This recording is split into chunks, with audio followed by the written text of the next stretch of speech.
Assalamualaikum warahmatullahi wabarakatuh. Pada kesempatan kali ini saya akan mereview beberapa jenis ternak-ternak unggulan yang ada di Indonesia. Nah, adapun tugas ini merupakan salah satu komponen dasar tugas dasar peternakan yang disusun oleh saya sendiri, Siti Jara Boru Sinaga, dengan NIM 20030102 dari Agroteknologi 2, dengan dosen pengampu Ibu Tati Fidiana SPTMP, Program Studi Agroteknologi Fakultas Pertanian Universitas Sumatera Utara tahun 2021.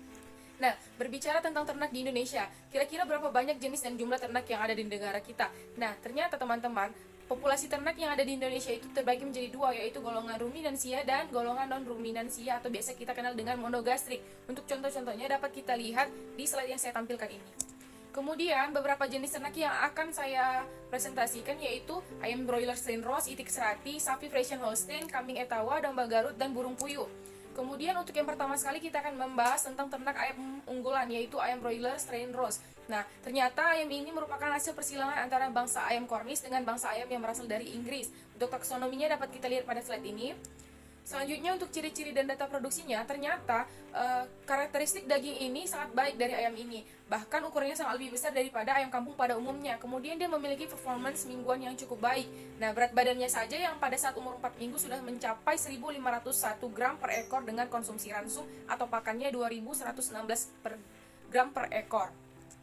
Kemudian untuk keunggulannya sendiri ya tadi, dia mengalami pertumbuhan yang sangat pesat, kemudian memiliki daging yang empuk, ukuran badannya yang besar, dan efisiensi terhadap pakannya yang cukup tinggi. Kemudian angka mortalitas dari ayam ini sendiri sangat rendah. Nah, untuk sistem pencernaannya, ayam broiler ini tergolong menjadi sistem pencernaan monogastrik, yang mana makanan masuk ditelan oleh lidahnya yang kaku, kemudian masuk ke esofagus, kemudian masuk ke tembolok, kemudian masuk di tembolok, kemudian akan dihaluskan menjadi partikel-partikel yang lebih kecil, kemudian masuk ke usus halus, kemudian ke usus besar, dan berakhir di kloaka sebagai bentuk kotoran. Untuk pakannya sendiri, pada fase starter dia jagungnya 30 kg, bekatul 1 kg, dan untuk fase finishernya itu dikurangi menjadi 25 kg. Jadi untuk konversi ransumnya disesuaikan dengan fase-fase pertumbuhannya. Kemudian untuk pembahasan yang kedua yaitu ternak itik unggulan, yaitu itik serati, di mana itik serati ini merupakan hasil kawin silang antara itik jantan dan entok betina yang kawin secara alami. Untuk taksonominya dapat kita lihat di slide yang saya tampilkan ini. Kemudian untuk ciri-ciri dan data produksinya, ternyata dilihat dari penampilan fisiknya, berdasarkan gambar yang saya tampilkan, itik serati ini lebih cepat tumbuh daripada itik biasanya. Bobotnya saja sudah sampai hampir 2 kg. Nah, untuk biaya operasional pakannya, dia sangat ekonomis dan lebih hemat. Nah, untuk dagingnya dia tidak berbau amis seperti daging bebek atau entok. Kemudian, untuk pakannya sendiri, anak itik periode starter ini baik untuk jantan ataupun betina yang ditujukan untuk pedaging. Makanannya, sarannya berasal dari buatan pabrik, karena kita menganggap bahwasannya makanannya itu lebih kompleks dari segi nutrisinya. Nah, untuk sistem pencernaannya, dia tergolong dalam monogastrik, yaitu makanan masuk ke lidah, masuk ke mulut dan ditelan oleh lidah yang kaku, masuk ke kerongkongan, kemudian ke tembolok, kemudian ke lambung untuk melakukan metabolisme pencernaan yang sebenarnya, masuk ke empedal, kemudian ke usus halus, ke usus besar, dan porus usus, dan berakhir di kloaka sebagai kotoran.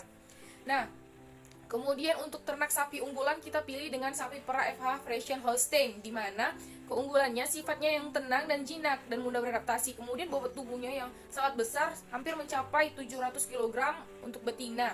Nah, produksi susunya juga sangat besar. Nah, untuk taksonominya dapat kita lihat pada slide yang saya tampilkan.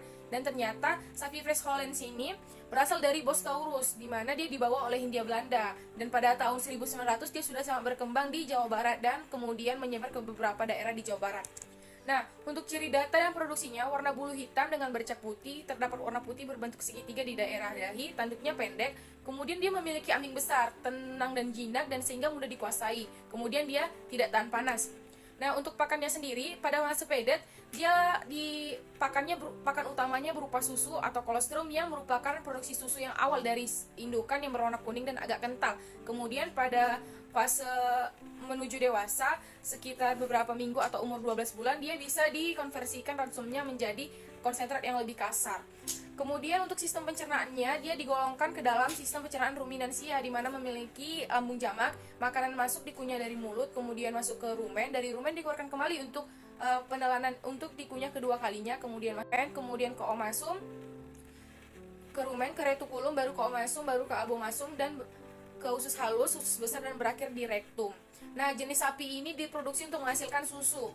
Kemudian ternak kambing unggulan, yaitu kita ambil kambing Etawa. Untuk taksonominya dapat dilihat sendiri pada slide yang saya tampilkan. Nah, keunggulannya, biaya usaha di awal tidak mahal. Kemudian ketebalan daging dan postur kambing ini sangat ideal ya, dengan bentuk kambingnya yang ideal dan menghasilkan susu. Walaupun susunya yang diproduksi rendah, tapi biasanya kambing Etawa ini diproduksi untuk menghasilkan susu, walaupun dari segi daging dia memiliki performance yang sangat baik. Kemudian, kambing peranakan Etawa ini dihasilkan dari perkawinan silang antara kambing lokal Indonesia dengan kambing Jamnapari dari negeri India. Kemudian, ciri-ciri dan data produksinya, badannya besar, tinggi, gumbal untuk jantan 90-125 cm, untuk betina 70-90 cm, dengan kepalanya yang tegak, kemudian tanduknya yang sangat estetik, mengarah ke belakang, dan telinganya yang lebar, dan punting susunya yang sangat besar. Kemudian untuk segi pakan, sumber makanannya ini berasal dari hijau-hijauan seperti pohon turi, pohon gamal, sentrama, kemudian pakan hijauan seperti rumput gajah yang dipotong-potong. Nah, untuk sistem pencernaannya, dia digolongkan ke dalam sistem pencernaan ruminansia yang memiliki 4 lambung jamak dengan 2 kali proses pencernaan dikunyah, kemudian masuk rumen, dikeluarkan kembali, kemudian masuk ke rumen lagi, ke retikulum, ke omasum, dan berakhir di abomasum. Kemudian masuk usus halus, usus besar, dan berakhir di rektum, dikeluarkan dalam bentuk kotoran. Nah, untuk yang kedua yaitu ternak domba unggulan, kita ambil domba Garut. Ternyata domba unggul ini merupakan hasil persilangan antara 3 bangsa, yaitu domba kampung, domba merino, dan Molten Carolis. Nah, untuk taksonominya dapat kita lihat pada slide yang saya tampilkan ini. Nah, ciri-ciri dan data produksinya, bulunya itu panjang dan kasar. Kemudian tanduk domba jantan itu lebih kuat biasanya dan lebih kekar. Keistimewaan dengan tanduk yang besar ini melingkar ke belakang, kemudian dia memiliki temperamen yang indah gitu. Nah, bobot badannya saja sudah mencapai 30 kg. Kemudian keunggulannya, domba Garut ini tadi memiliki postur yang sangat besar, penampilan fisiknya yang menawan dan berperawakan tinggi kekar. Kemudian kualitas dagingnya ini ternyata memiliki nilai gizi yang cukup baik, dan kulit domba Garut ini termasuk salah satu terbaik di Indonesia kualitasnya. Dan dia sudah memiliki 2 kali fase kelahiran. Nah, untuk pakannya sendiri dia sama, berasal dari hijauan seperti rumput, dedaunan, atau limbah sayuran dari pasar gitu, ataupun ampas tahu dapat diberikan. Dengan konversi ransum disesuaikan dengan fase pertumbuhannya. Untuk sistem pencernaannya digolongkan ke dalam ruminansia yang memiliki 4 lambung jamak atau 2 kali proses pencernaan. Pertama sekali dikunyah, habis itu masuk ke rumen, dikeluarkan kembali untuk dikunyah kedua kalinya, masuk lagi ke rumen, ke retikulum, omasum, abomasum, dan kemudian masuk usus halus, usus besar, dan berakhir di rektum dalam bentuk kotoran. Nah, yang terakhir kita masuk ternak monogastrik unggulan, yaitu burung puyuh, di mana burung puyuh ini merupakan salah satu ternak yang mudah dibudidayakan, kemudian produksi telurnya sangat tinggi dan dagingnya juga sangat tinggi, dan baik dari pemeliharaannya itu sangat singkat dan mudah. Nah, untuk keunggulannya, dia dapat tumbuh dan berkembang dengan cepat, dalam waktu 42 hari sudah mulai berproduksi. Kemudiannya sangat tinggi dan pemeliharaannya cukup singkat dan sangat mudah. Kemudian dari ciri-ciri dan data produksinya, pada burung puyuh jantan ini memiliki corak warna yang bervariasi serta beragam. Gerakan dari puyuh jantan biasanya lebih agresif dan lebih lincah daripada gerakan puyuh betina. Kemudian untuk jantan dia memiliki alat reproduksi yang letaknya hampir sama di bagian dekat perut bawah, dan untuk betina hampir sama seperti jantan. Nah, untuk pakannya sendiri, tingkat protein yang dianjurkan untuk puyuh pada periode pertumbuhan umur 0-6 minggu itu 20% sampai 25%. Nah, biasanya pakannya ini berupa pakan yang mengandung protein dengan konversi ransum yang disesuaikan dengan fase pertumbuhannya. Kemudian untuk sistem pencernaannya ini, dia digolongkan ke dalam monogastrik yang memiliki 1 bilik.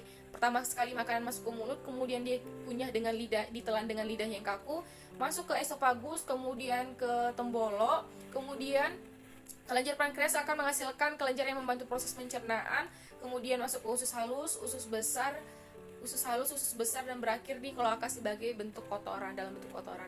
Nah, ternyata dia diproduksi untuk menghasilkan telur. Ini dapat kita simpulkan bahwasannya populasi ternak Indonesia itu terbagi menjadi 2, yaitu populasi ternak ruminansia dan non-ruminansia, atau poligastrik, ataupun biasanya kita kenal dengan monogastrik, yang dimana poligastrik ini memiliki lambung jamak, dia memiliki 4 lambung besar, yaitu rumen, retikulum, omasum, dan abomasum. Sementara untuk yang monogastrik dia hanya memiliki 1 bilik gitu. Sekian dan terima kasih. Wassalamualaikum warahmatullahi wabarakatuh. Semoga bermanfaat.